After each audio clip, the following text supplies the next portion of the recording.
it just goes to show you that I think in Australia, people don't know how good we've got it here and how lucky we are and how it can be taken away from us. There are people who want to, see chaos. They want to see the government fall, the system break down. And I think that's one of the biggest fears that I have is this push and drive to make the public lose faith in the system, lose faith in our government and elected officials is only leading to one outcome, and that's exactly the type of outcome that we've seen in countries in Africa. Like where the breakdown of society, the collapse of civilization, but then a force or a foreign entity coming in to install their takeover and their control of the country that's not in line with the values of the country or the people who created that country. Ben, do you know, I think for me, the last 4 or 5 years, it's been exciting to watch that the conversation of politics just come back to the table. I think it was very fashionable for us not to talk about politics. People want to avoid it.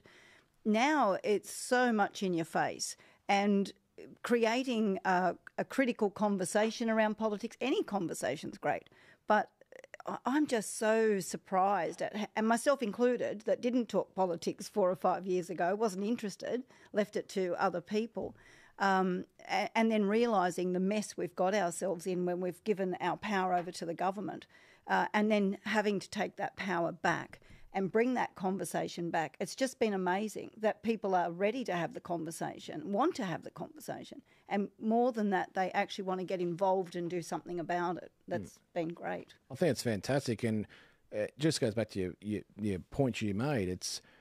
There's a lot of foreign interference now in Canberra. That's been talked about. Foreign agents. We discovered a spy nest. The ASIO come out and admitted that. India, China. Foreign countries are coming in, and in the political sphere, they're everywhere. And it's not just the typical nations you would think. It's all different nations with all different agendas, but their goal is not to look after Australia. Their goal is to further their nation's own interests. And it's terrifying because if you look in Canberra, all the staffers and bureaucrats, not all the bureaucrats, but some of the bureaucrats, but particularly the staffers of MPs, politicians, a lot of them don't have to get security clearance. Yep.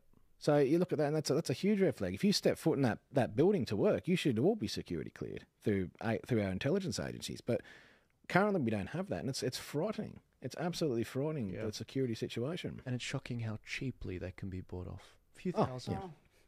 A few thousand. That's right. And that's and some of the old, there's all the ones that are obvious. It was floated around political. They were around last election, floating around all the smaller parties and stuff like that. And now they're trying to get into big parties, and they always pop up. They're like a whack-a-mole, and they're popping up everywhere, and they think they're clever.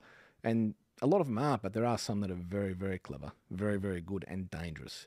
And the problem is it's become an epidemic. And if you speak to MPs from, say, 25, 30 years ago, you mention all this to them, they go, is that what it's become? It's never like that when I was in. But then you look at the decline of our parliament, you're starting to put 2 and 2 together, but that's... I think John Anderson got the shock of his life when he went for pre-selection in 2021 of the Nationals Party, and he saw where that fell.